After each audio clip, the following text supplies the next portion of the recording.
Colon cancer is now being diagnosed in people in their 20s and 30s, when it used to be rare before age 50. Many assume that once cancer spreads to stage 4, little can be done, or that food has no real impact on outcomes. But evidence from clinical practice and research is challenging some of those long-held assumptions about advanced colon cancer. There's growing interest in how the body's own immune system may play a role in controlling or responding to cancer. Research also suggests that certain foods may influence the biological pathways that support or limit tumor development. Understanding these mechanisms may help people make informed decisions about prevention, lifestyle, and supporting medical treatment. Colon cancer rates among adults under 50 have increased by approximately 50% over the past 3 decades, a significant shift. When colon cancer in a young adult was once rare enough to be discussed at medical conferences, it is now seen with greater frequency. Patients in their 30s, 20s, and occasionally even younger are now being diagnosed with colorectal cancer at rates not seen before. Only around 10 to 15% of cancers are primarily driven by inherited genetic mutations, according to current estimates. The vast majority of cancer cases appear to be influenced by environmental factors interacting with an individual's biology over time. Among the most significant dietary concerns is the rise in processed food consumption, which has reached historically high levels. Processed meats, including hot dogs, deli meats, bacon, and sausage, have been classified by the World Health Organization as Group 1 carcinogens.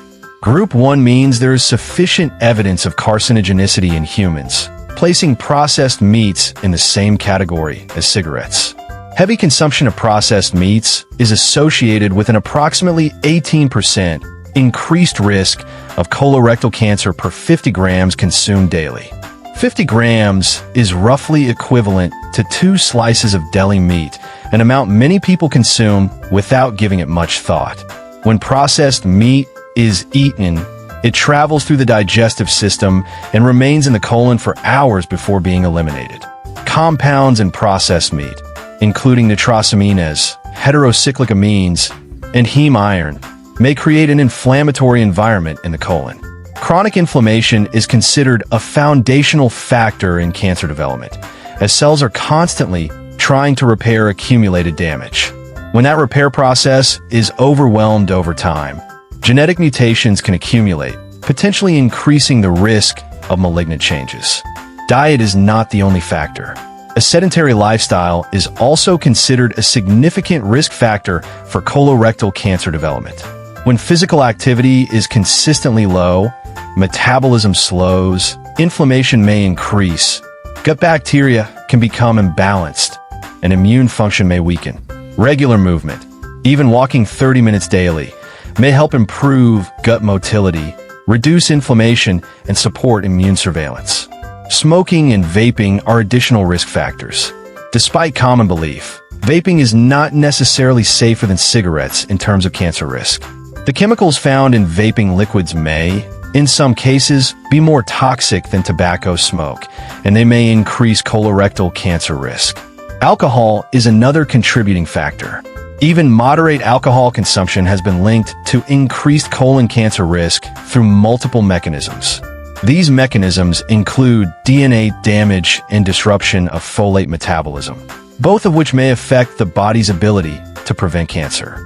What ties many of these risk factors together is that they may suppress immune function, one of the body's critical defense systems. The immune system constantly patrols the body, with specialized cells such as natural killer cells and T cells identifying abnormal cells. These immune cells function as a surveillance system, capable of recognizing and eliminating abnormal cells, including early-stage cancer cells. At any given moment, microscopic clusters of abnormal cells may be forming in the body, a natural result of constant cellular division. With trillions of cells dividing regularly, copy errors occur, and some produced cells are technically cancerous in their early form. A healthy immune system can find and eliminate many of these abnormal cells before they progress into clinically significant disease. However, when immune function is weakened by poor diet, lack of exercise, smoking, alcohol, or chronic stress, this surveillance may be reduced. When microscopic cancers escape immune detection, they still face another significant barrier. They require blood vessels to grow beyond small size. A tumor without access to a blood supply is limited in size, typically reaching no more than 2 to 3 millimeters in diameter. At that size, without oxygen or nutrients, the tumor cannot continue to grow. The body naturally tries to prevent blood vessel access to tumors. This process is called anti-angiogenesis. Angiogenesis refers to the growth of new blood vessels, a process the body carefully regulates. Too few blood vessels and tissues can be deprived of oxygen. Too many, and conditions like diabetic blindness may result from excessive vessel growth. Cancer cells, however, can disrupt this regulation. They release growth factors, proteins that stimulate new blood vessels to grow toward the tumor. Once blood vessels connect to a tumor, its growth potential increases dramatically as it gains access to oxygen and essential nutrients. Laboratory studies have shown that when blood vessels are prevented from reaching a microscopic tumor, it may remain stable indefinitely. But when blood vessels are allowed to penetrate that tumor, significant growth has been observed in experimental models over short time periods. Understanding these mechanisms is important because it reveals specific points where dietary and medical interventions may be able to make a difference. One of the most significant developments in cancer treatment in recent years is immunotherapy, which is now changing the approach to colon cancer. A study following tens of thousands of women over more than a decade found that regular green tea consumption was associated with lower colorectal cancer risk. Daily green tea drinkers in that study showed the strongest association with reduced risk compared to those who drank it less frequently. Understanding these mechanisms provides a foundation for thinking about what specific dietary changes may offer the most benefit in terms of cancer prevention. The foundation of a protective dietary approach is fiber, which supports gut bacteria, reduces inflammation, and speeds transit time in the colon. Faster transit time means potential carcinogens spend less time in contact with the cells lining the colon wall, which may reduce exposure. One study on melanoma patients receiving immunotherapy found that higher daily fiber intake was associated with meaningful reductions in mortality. Current recommendations suggest at least 25 to 30 grams of fiber daily for women and 30 to 38 grams for men. Yet most people fall well short of this. Beans and legumes are among the best fiber sources, providing approximately 15 grams per cooked cup, roughly half the daily recommended intake. Black beans, pinto beans, white beans, chickpeas, and lentils are all excellent choices. Eating them at least 4 times per week is recommended. For those not accustomed to beans, starting with smaller portions and gradually increasing over time may help avoid digestive discomfort. Whole grains such as oatmeal, brown rice, quinoa, whole wheat, and barley are additional sources of fiber and support a healthy gut microbiome. Fruits and vegetables also contribute fiber, with berries, apples, pears, and cruciferous vegetables being particularly beneficial choices. Polyphenol are plant compounds that feed beneficial gut bacteria, reduce inflammation, and may have direct effects on cancer-related biological pathways. Deeply colored fruits and vegetables are among the richest sources of polyphenol, including anthocyanins found in blueberries and other berries. Aiming for 1 to 2 cups of mixed berries daily, rotating between blueberries, strawberries, raspberries, and blackberries provides a variety of beneficial compounds. Pomegranate, either as fresh fruit or pure juice without added sugar, provides elagitannins that may support Akkermansia growth in the gut. 4 to 8 ounces of pomegranate juice daily, or approximately half a fresh pomegranate, is one way to incorporate this food regularly. Green tea, brewed at around 175 degrees Fahrenheit and steeped for 3 to 5 minutes, preserves its beneficial catechins more effectively. Dairy milk may bind to catechins in green tea, potentially reducing their absorption. Adding lemon juice may help enhance bioavailability instead. Coffee also has an association with lower colorectal cancer risk. 2 to 3 cups daily provides chlorogenic acid and other potentially beneficial compounds. Extra virgin olive oil, used in amounts of 2 to 4 tablespoons daily, contains hydroxytyrosol and oleocanthal, both studied for anti-inflammatory effects. Dark chocolate at 70% cacao or higher, in amounts of about 30 grams daily, provides flavonoids associated with vascular and anti-cancer properties. Omega-3 fatty acids found in fatty fish, white fish, and shellfish are associated with anti-inflammatory and potentially anti-angiogenic effects. Aiming for at least 3 seafood servings per week, with a serving of approximately 4 ounces cooked, is a practical target for most people. For those who do not eat seafood, ground flaxseed, chia seeds, walnuts, and algae-based omega-3 supplements providing EPA and DHA are alternatives. Cruciferous vegetables, particularly broccoli sprouts, deserve special attention. Young sprouts may contain significantly more sulforaphane than mature vegetables. 3 to 4-day-old broccoli seedlings have been estimated to contain substantially higher concentrations of sulforaphane than fully grown broccoli.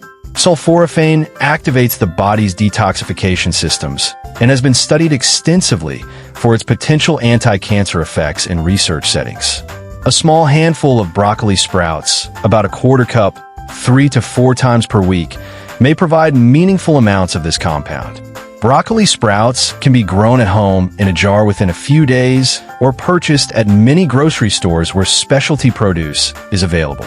If sprouts are not accessible, mature broccoli remains a good option, with the stems containing higher concentrations of sulforaphane than the florets. Lightly steaming broccoli for 3 to 4 minutes may help preserve sulforaphane. Boiling is generally not recommended as it can destroy the compound. Soy foods have been the subject of misinformation. The phytoestrogens in soy, particularly genistein, appear to have a protective rather than harmful effect. Genistein has been studied as one of the more potent anti-angiogenic compounds in plant foods, with notable effects seen in experimental research models. Population studies generally show that high consumption of whole soy foods is associated with lower rates of certain cancers, not higher rates. 2 to 3 servings of whole soy foods per week, including tofu, tempeh, edamame, or unsweetened soy milk, is a reasonable dietary inclusion. Highly processed soy protein isolates are different from whole food soy sources and are not the focus of the protective associations seen in research. Timing of food intake may also matter. The gut microbiome and immune system are considered most active during nighttime hours while the body sleeps.